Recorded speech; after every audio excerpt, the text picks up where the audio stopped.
Você tá dizendo Então, que a anistia é galera o tinha seguinte. O brasileiro, bicho, muitas vezes ele não para pra poder analisar as coisas. Tipo, ele tá até um pouco interessado, mas aí vem Palmeiras e Corinthians, o cara esquece. Então, assim, você tem que trazer algo, digamos assim, meio que pré-pronto pra ele entender. A anistia, de fato, é pra quando se há uma condenação e você tem a anistia daqueles crimes, ok? A anistia, de fato, agora, ela vai servir como, digamos assim, um instrumento jurídico pra anular os atos que até agora já ocorreram. Então, inclusive, eu defendo que tenha reparação. Eu coloco isso no pedido de impeachment do Moraes. Pô, peraí, quem que vai devolver os 2 anos, os meses, perdão, que o autista ficou preso lá? O morador de rua ficou preso lá? Pô, o cara foi privado da liberdade dele. Então, assim, não vai ter nenhum tipo de reparação. Essa pessoa que tá, o Clezão, que morreu dentro da cadeia, é uma família agora que não tem um pai, não tem um marido. Quem vai reparar a vida desse cara? Não tem como reparar, bicho. Então seria anular todos esses atos. E a anistia, de fato, ela, digamos, um termo técnico, ela já foi aplicado para terrorista, foi aplicado para criminoso. A gente cometeu realmente, assim, explodiu. Como é que fala? Aqueles carros que carregam dinheiro no Carro banco? forte. Já explodiu carro forte, que sequestrou embaixador. Então, a anistia foi ampla, geral e restrita para essas pessoas. Não dá pra gente dar um caminho de pacificação e falar, galera, vamos dar um primeiro passo de pacificar aqui o Brasil? Esses caras anistiados são os caras da ditadura, tu tá dizendo? Tá. Sim. Então, ó, vamos fazer o seguinte, de esquerda, tá? Não foi... Todo mundo foi anistiado. Esquerda, direita, caramba, 4. Vamos dar um passo de pacificação. Vamos, então, ok, vamos reparar, vamos deixar isso aqui e vamos seguir. Cara, real, Igor, eu digo assim, talvez, bicho, você possa aí ter 1 milhão de datavénias comigo, não gostar de mim, não importa, cara. Esquece o mensageiro, foca na mensagem.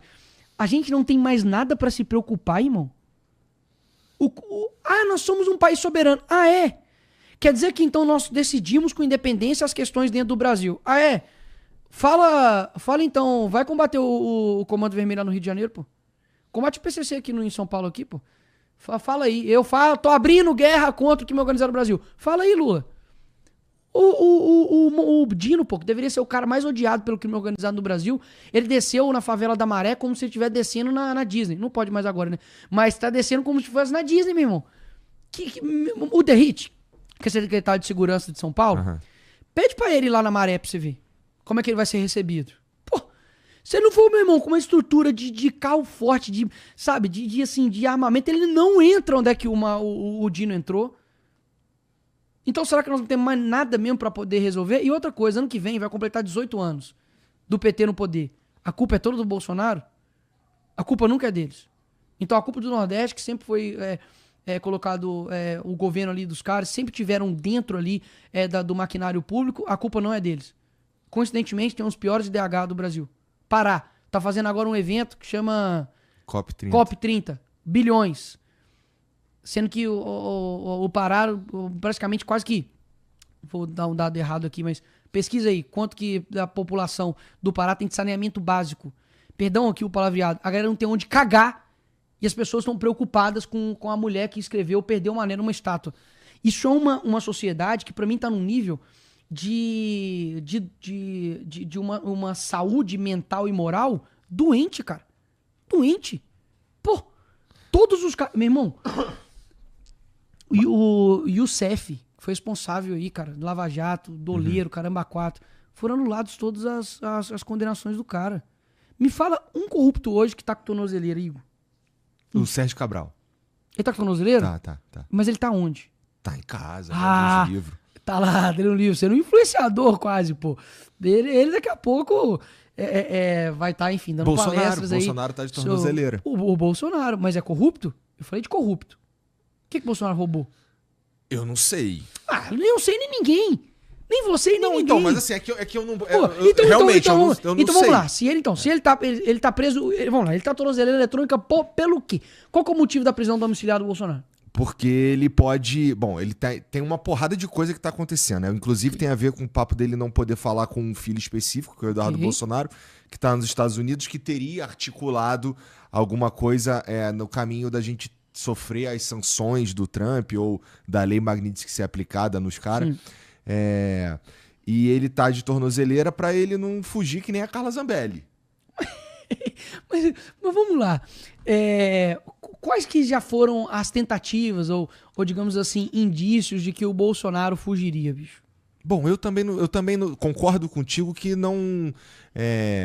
Que eu não descarto a possibilidade de ter uma porrada de decisão baseada em política e como isso vai aparentar e quais serão os efeitos disso, que nem teve com o Lula. Sim, eu tô querendo dizer o seguinte: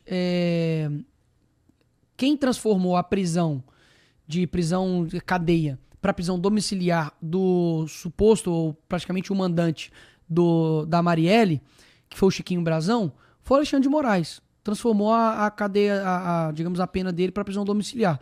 É isso que eu tô te falando. A falta de proporção, cara, das medidas são muito grandes. Ah, não, porque um vai fugir, aí tem que ter tornozeleiro eletrônico, o outro matou uma pessoa, tá de tornozeleiro eletrônico, prisão domiciliar. A gente não tem senso de proporção mais, não? Pô. Então, beleza. Então todo mundo é igual, então, pô. Você não difere em nada do Champinha. Não, eu suponho que eu tenho bastante diferença. Sabe por quê? Não, vamos lá. O Bolsonaro não pode, não pode dar entrevista, beleza? Sabe quem deu entrevista? Inclusive dentro da cadeia, o Lula. Bom, o Lula não pôde ir. O Marcola, Suzano Richthofen, Champinha. Do irmão, eu acho. Não, ele foi liberado pro enterro do neto dele, não? Acho que foi. Eu acho que não. Deixa eu ver. Vamos ver. É justo ver. O Lula foi liberado. Quem foi? Foi a esposa dele que morreu? Não, o neto dele, não, bicho. Liberado pela justiça, Lula participa de velório do neto em São Paulo e retorna ao PR. Eu não lembro, mas teve um... Não, e eu acho, sei lá, justo. É o momento do luto da pessoa, por mais que com o que você planta, você colhe. Só pra não ficar falando merda, Jean, descobre aí se ele teve algum tipo de sanção nesse sentido de não poder... Não, um fato é, o Lula deu entrevista dentro da cadeia. Ponto. Segundo fato, Marcola, Champinha, Suzano Richthofen também. No enterro do irmão. Ah, do irmão. Tá. Ele foi do neto, não foi impedido do irmão. Então, assim, cara, nesse âmbito de proporções, o Bolsonaro não pode dar entrevistas. Com qual motivo? Porque, vamos lá, tá. Tornozeleiro eletrônico, na internet, ele não fugiu. Tá, mãe. Não, mas aí eu entendo. Você tem. Eu digo assim, então, de um lado você tem, tá, ele não vai usar o tornozeleiro eletrônico que é esquisitaço daí. Tu não pode dar entrevista, mas aí os caras queriam pegar no pé dele porque postaram a entrevista na internet e é confuso de fato. Sim, aí eu digo assim, tá, ele então tá com tornozeleiro eletrônica e o argumento é de que pra ele não fugir. Tá, e o impedimento de entrevista, qual que é o argumento? É uma boa pergunta. É uma boa pergunta, né? Pois é isso que as pessoas muitas vezes não fazem. Pensar. Só pensar. E vamos lá. A ideia da anistia beneficiaria o Bolsonaro diretamente também. Cara, né? Depende. Existem projetos. Ninguém ainda sabe qual é o projeto que vai ser colocado em pauta. Tá? Eu nunca li o projeto para saber de fato qual é a abrangência dele. O Bolsonaro já falou diversas vezes que, cara, se o projeto, tipo assim, com anistia ampla, geral e restrita, não me abordar, que seja. Vai, porque eu sei que tem pessoas inocentes que estão sofrendo e enfim, ele meio que se sacrifica nesse sentido. Por um outro lado, eu acredito que o que eu estou buscando e lutando é para que tenha anistia ampla, geral e restrita. Não é possível que você tenha terrorista, gente que foi criminoso na época do regime militar, que saqueou banco, que sequestrou embaixador, possa ter anistia, e um cara que, o cara deu um golpe que nem foi golpe, ele tramou, e o cara vai tomar, enfim, uma condenação de que eu não acho que vai ser menos do que 40 anos. Se um pé rapado, com todo respeito, foi lá e fez merda, quebrou um vidro e tomou 17, o Bolsonaro, que é o mentor, vai tomar quanto? Vai ficar um tempão. Mas tu acha assim, existe alguma chance de passar algum projeto de anistia, cara, da maneira como o jogo tá posto? Cara, vamos lá. Existem pressões. Você tem, obviamente, agora decisões que os Estados Unidos está tomando sobre pessoas que estão fora do país dele, mas que diz respeito a empresas americanas e o relacionamento delas com essas pessoas, e que isso pode, obviamente, influenciar o Hugo Mota, Davi Alcolumbre. O próprio Barroso abaixou o tom, né? Até pouco tempo perdeu, mané, numa mola. E ontem tava... Não, é porque eu acho que a gente... Então, assim, o tom mudou, não sei o que aconteceu, né? Deve ser porque, enfim, foi descoberto aí que tem eu acho que... Como é que é mesmo, pra não falar besteira aqui também? Acho que ele tem uma empresa, né, de... Família de Barroso tem imóvel de 22 milhões sob risco de sanção nos Estados Unidos. Então, assim, talvez, eu não sei. Isso pode ter sido isso que mudou de tom. Então, você pode ter, isso no jogo que pode alterar a vontade política dos caras de pautar essa anistia. Até mesmo o impeachment do Moraes, tá certo? Com o meu pedido, dá 30 pedidos. Já são 29, tá bem? Então, assim, cara, mais uma vez, eu não tenho nenhum problema, bicho. E eu Igor, eu tô, bicho, graças a Deus, cara, que Deus olhou pra mim, teve graça, misericórdia pra cuidar de mim, porque eu não mereço um pingo daquilo que eu tenho muito mais do que eu mereço, cara, assim, saí de uma favela, velho, acabando do Pai Tomás, meu pai começou vendendo coxinha, a minha mãe trabalhava no 12BI, que era um supermercado, colocando 8 ou 9 horas por dia, aquele saco, sabe, de coloca soja, não sei o que, um monte de coisa, sementes.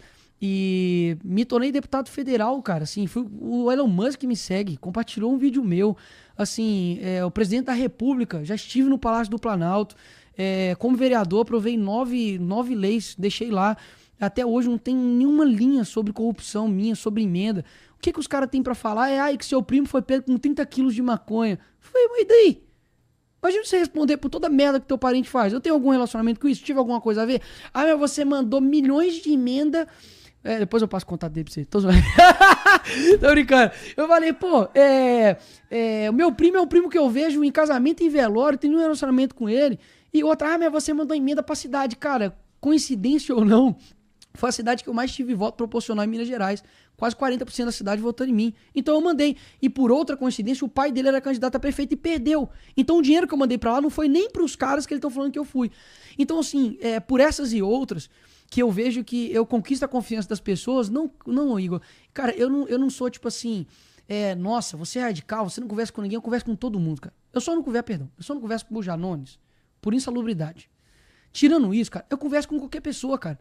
Porque, Igor, eu não olho pra esquerda e falo assim, eu odeio vocês, quero que vocês morram, quero que vocês vão pro inferno. Não, cara, eu quero que o mesmo Deus que me alcançou e falou, olha, você não merece, assim como ele. Porque... Deixa eu te dar uma história aqui, se eu não me engano, é de Felipe Neri. Se eu não me engano, ele era um rei e tal, uma autoridade, e ele estava numa praça e viu um ladrão indo pra cadeia. E aí ele chega e fala assim, lá se vai, Felipe Neri, se não fosse a graça de Deus. Então eu me sinto da mesma forma. Poderia ser eu, cara. Poderia ser eu. Então eu sempre vou estar com o meu braço, o meu coração, do meu lado cristão aberto, para se uma pessoa quiser conversar comigo, eu conversar com ela. Pô, você acha que eu quero que feminista morra? Não. Eu quero que ela seja alcançada por Cristo e pare de apoiar matar crianças dentro do ventre. Nicolas, você quer que o quê? Que o Lula... eu quero que ele pague pelos crimes que ele cometeu e eu quero que, nem que seja nessa hora, na hora da cadeia, ele encontre Jesus, cara. Paulo não matava cristão? Tomara que Janones encontre o Senhor. Porque Paulo, que matava cristão, se tornou o maior evangelista, o Janones, que é o maior mentiroso, vai ser o maior divulgador de verdade. Então, paralelamente... O que eu sinto, e para poder encaminhar para o fim, é o seguinte. As pessoas, Igor, acabaram perdendo a esperança naquilo que realmente tem a esperança, que é o Senhor. As pessoas transferiram para a política a responsabilidade das atitudes delas individual. Isso é muito fácil, né? Fulano de tal me salva, fulano de tal vai salvar meu filho, fulano de tal vai cuidar da minha família. Cara, a política não tem a capacidade de redenção. Quem faz isso, eu acredito como cristão, é o Senhor, cara. Ponto. Ele fez isso na cruz, morreu, me sacrificou por mim, e nele eu tenho a salvação. Agora, quantos lares, bicho, não foram destruídos, tipo assim, de não querer conversar, de não querer, sabe, por conta de uma coisa que é vã esperança. Você pega Salomão, inclusive, eu trouxe esse livro aqui, que chama Meditações em Provérbios, e eu quero te dar, ele é de Charles Spurgeon. Obrigado, cara. Ele é considerado o príncipe dos pregadores, aqui são 22 provérbios, que fala sobre amor, sobre caridade, sobre humildade, sobre, enfim, amizade. E eu quero te dar esse livro. Obrigado, porque cara. Valeu. Esse cara realmente ajudou muito a mudar minha vida, junto com vários outros. C.S. Lewis. Bonito. Cara, Santo Tomás de Aquino, Santo Agostinho, Francisco Fausto, enfim, A.W. Tozer, muita gente boa. C.S. Lewis, que me ajudou muito na minha caminhada cristã. E quando você olha, cara, pra minha figura referencial de todas, quando eu olho, ela se chama Cristo. E todas as vezes quando eu entro lá naquela câmara, eu entro naquele congresso, eu falo assim, cara, o que Cristo faria? Assim, eu mesmo pessoas que eu divirjo, e eu sei que ele não vai ter problema nenhum de eu expor isso aqui, e eu também não fiz problema em me gabar ou falar disso aqui não, mas é o meu coração. Eu vi que um dia, o Kim Kataguiri, ele deu uma entrevista falando que, tipo, até tava tomando remédio, depois que o pai dele, enfim, morreu, entrou numa depressão e tal, tudo mais. E eu lembro que eu vi aquilo dali, cara, foi, bicho, caramba, velho. Se eu perder meu pai, né, ele falou assim, cara, não, eu sou deputado federal agora, fiz isso, meu pai não pôde ver. E hoje eu, como pai, eu olho e falo assim, cara, e eu perdi também um tio que eu considerava um pai, e eu lembro que quando eu tava indo pro meu casamento, nunca tinha acontecido isso comigo. A minha ficha caiu, cara. Eu falei assim, caramba, velho, meu tio não vai me ver casar. Ele não me viu virar deputado federal. E eu senti a dor dele. E numa proporção bem menor, né? Porque era o pai dele. No caso dele, E aí tinha um livro que eu li que chama A Anatomia do Luto, que é de C.S. Lewis, e me ajudou muito. E aí, no primeiro, acho que mês, ou sei lá, de congresso, eu dediquei pra ele e entreguei. Falei, Kim, lê aí, cara. Eu acho que vai ser bom, foi bom pra mim e tal. E depois, sei lá, de um mês ele leu. Falou, cara, obrigado, tipo, minha visão, pelo menos sobre você, tá diferente. Então, se as pessoas soubessem, as pessoas que eu converso, elas se assustariam. Porque, cara, foi isso que Cristo fez. Eu não fico andando com corruptos. Porque Jesus andava com discípulos. Mas, quando ele tinha oportunidade, tanto ele ir até, quando uma pessoa ia até ele conversava, cara, ele estendia a mão pra prostituta, pro fariseu. Você tá entendendo? Então, assim, a política, pra mim, ela é um meio de eu poder colocar Cristo naquilo, cara. Porque isso foi o que, de fato, mudou minha vida. O que mudou minha vida não foi política, cara. Tipo, de transformar o meu caráter, de transformar quem eu sou. Então, hoje, o que é mais importante pra você, Nicolas? O que é mais importante pra mim hoje é eu conseguir realizar o meu trabalho da maneira mais honesta possível e, enfim, representar as pessoas. É eu ser um bom marido, eu ser um bom pai. E, cara, pra mim, nada mais importa. E eu obedecer a Deus, acabou. Então isso que muitas vezes me dá força, o cara fala assim, pô, e aí, cara, se for preso, se for perseguido, as pessoas não entendem que... Eu não tô falando que eu quero perseguir isso, tá? Tô falando que eu quero ser preso ou quero ser morto. Mas eu tenho plena convicção de que isso aqui é uma morada passageira. Se você pegasse todos os seus bens hoje e estivesse passando por uma cidade que não é sua estadia final, você depositaria todo o seu dinheiro lá? Não. Então por que eu vou depositar tudo aqui, cara? Então por isso que a minha esperança não é em eleições ou em quem vai ganhar. Porque eu vi isso acontecendo dentro da direita. Chutando balde, família, amigos, fé, porque o Bolsonaro perdeu. Pô, quer dizer então que a tua fé, a tua certeza, ela tá com a circunstância do que acontece aqui no mundo? Cara, eu não sou movido por isso. E aí, curtiu mais esse corte? Se inscreve no canal, deixa o seu like e comenta aí o que você achou desse corte insano. Até mais, te vejo no próximo.